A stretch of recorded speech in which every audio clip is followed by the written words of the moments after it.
Hello and good morning. So much like a lot of you, I grew up in a bustling Indian city. Calcutta is and always has been home. And we live in a regular building on the 12th floor apartment, like a lot of other kids I went to school with. We lived in a very normal, regular Bengali building and lived a normal life per se, except that my life always, ever since childhood, has always been a little bit weirder than everybody else's. When I was about 4 years old, I asked my mother for a dog. She said no. So I said, okay, duck. For some reason, she said okay. So while all my friends used to take their dogs for a walk on a leash to the club, I used to take my duck for a walk on the leash to the club. I don't know if you can see that duck there, but there's light on that. But yeah, okay. So that was just the beginning of the lunacy. Over the next few years, I almost insidiously turned my parents' 12th floor apartment into what can only be described as a fully functioning farm.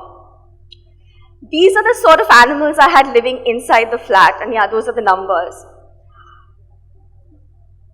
Yeah. So you know that episode from Friends with the chick and the duck? That didn't impress me at all. So, that is me after school with a wild pigeon greeting me once I came back home. And yeah, that's a goat I was trying to bring back from a holiday in North Bengal. That's when my parents really drew the line.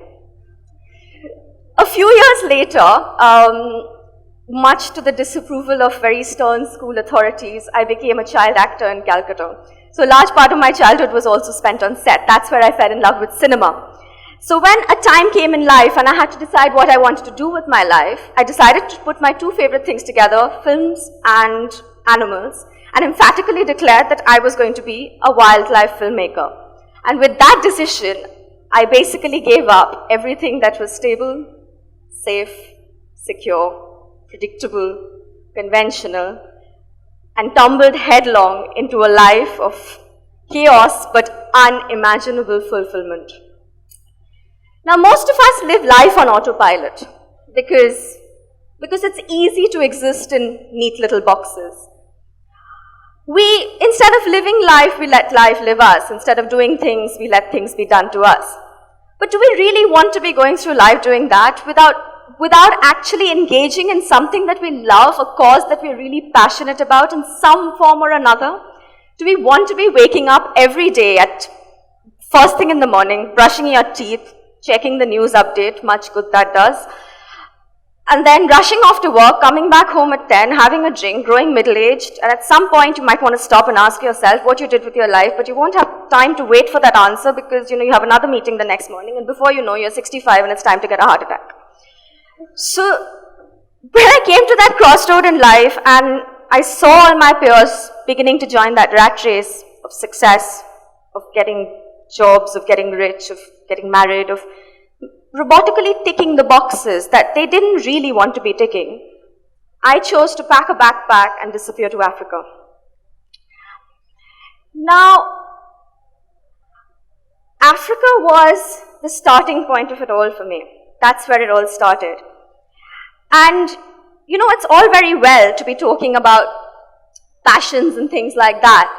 But as a wildlife filmmaker, looking at some of the most amazing creatures on the planet seems amazing and fabulous, but there are huge challenges that come with this kind of a job. And Africa taught me the discipline of wildlife filmmaking. That's where the challenges really started, with the nature of the job itself.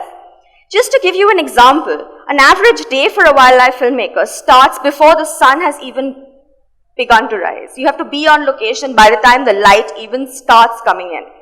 That's how early you've got to wake up. And of course, you're the last person to go to sleep. And in between, that's the fun part, all you're doing is really staring at grass. I can tell you confidently that I've spent most of my career so far staring at grass. Nothing happens in the wild. Unless, of course, you're waiting patiently for that wonderful magic moment. But those magic moments come after a lot of patience, perseverance, and an immense amount of mental and physical endurance. But to be honest, when you really love something, the challenges don't feel difficult. For a lot of people, that might feel like, oh my goodness, how do you do it? For me, I took to it like fish to water. And that's what I'm saying. When you're passionate about something, when it's right, The challenges don't really matter so much. And then, of course, challenges came in other ways as well. A lot of very well-meaning people, adults, at that time thought that my little African journey was just another lovely little holiday and that I wasn't really planning to take this up seriously. I had to be joking. And that, this is all very wonderful that you've taken a gap year and disappeared to places that look like that, but that's not somewhere a girl should be on her own. I mean, you're a young Indian girl. You can't just disappear to these places. It's unsafe to be in these kind of places. This is not a conventional job.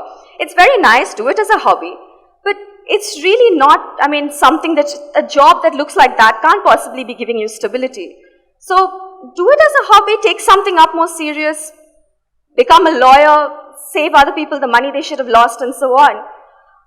Take up a slightly more serious job. But there were times when I felt like it was sane advice and was probably, that's, everybody was doing that. And I was wondering, should I really be, is this the right choice? But then something happened in Africa, which was the first sort of, first seal on it. It was the first deciding factor. Happy to tell you I fell in love. Meet Mazima. She's a 2-year-old cheetah. She is an orphaned cheetah. I happened to, on my journeys, go to this orphanage, and I spent 2 weeks with her. This is not a petting zoo. This is a real story of a cheetah that lost her mother when she was very young and was rescued by a couple of people, and she's lived with these caretakers since. And having befriended her and spent 2 weeks with her, all that sane advice pretty much flew out of the window.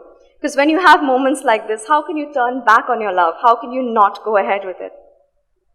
Back in India, things were even harder. Because in the beginning, again, when you're a woman doing something unconventional and not what women are supposed to be doing, there's a lot of skepticism. There's a lot of disbelief.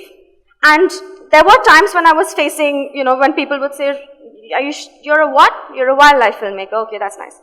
And then I would say, okay, let my work speak for itself. Even that didn't work. Because there were times I would be showing people the work that I had done, things I had shot, stuff I had written, and they'd still be looking at me and saying, did you actually make this? Did you actually shoot this? Did you operate the camera? And I was like tearing my hair out by the end of it. So stuff like that happened as well. And it carried on and carried on.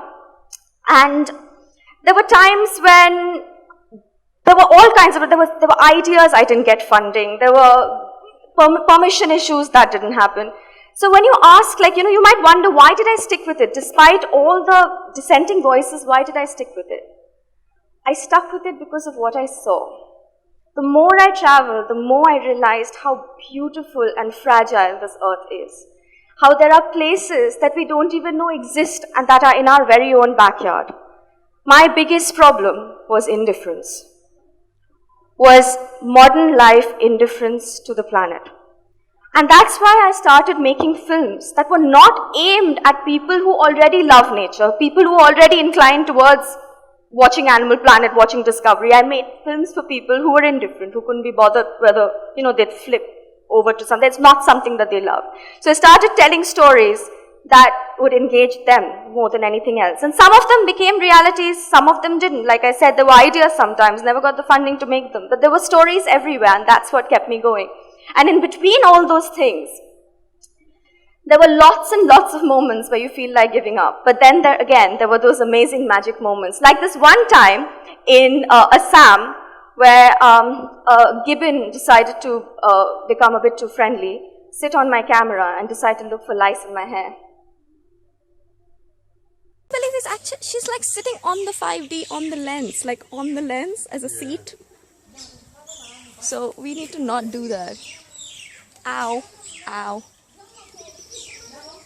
Okay. I can't believe this actually, she's like sitting on the 5D on the lens as a seat.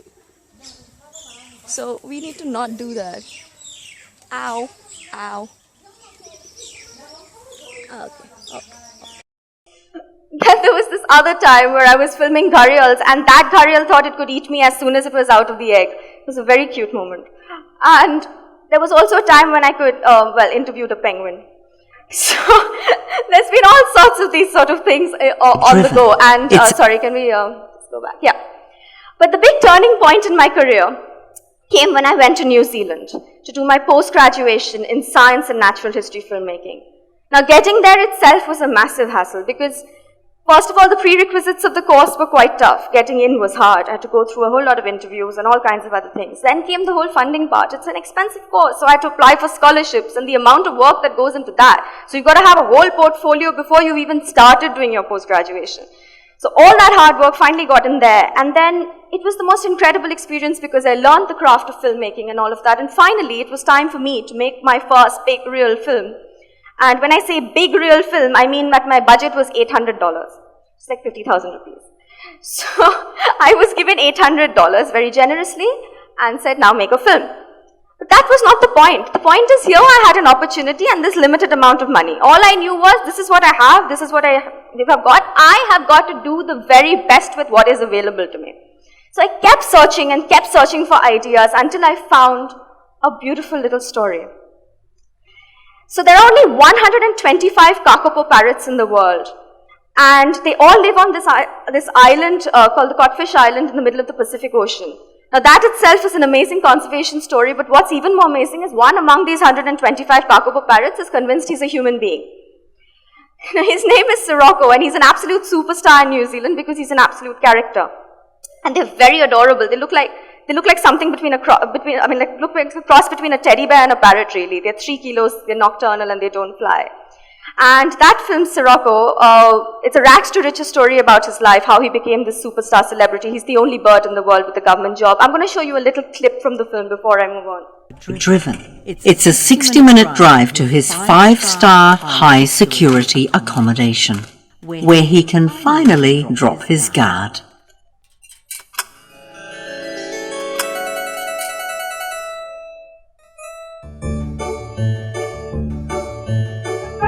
Meet His Excellency. Not human, but parrot. Sirocco is a very rare bird, a kakapo. It's a privilege to see him in broad daylight because he's nocturnal.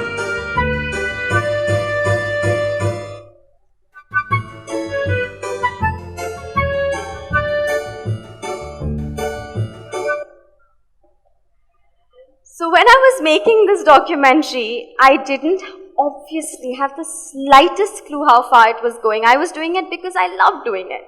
And before I knew it, it had won the Green Oscar. It went on to be seen in 80 different countries in the world and is currently traveling as part of the Jackson Hole Film Festival World Tour of the best films of 2015 to 17. It's an $800 documentary. That's what I mean by just go for it. When you're passionate about something and you give it your absolute best, somehow success follows. And with the click of a finger, this film opened up many other doors. I got opportunities, professional opportunities in the UK to work with the top natural history companies. And as an unbelievable culmination of it all, a climax, just last week, I was working with my absolute #1 hero who pretty much taught me how to dream, Sir David Attenborough himself.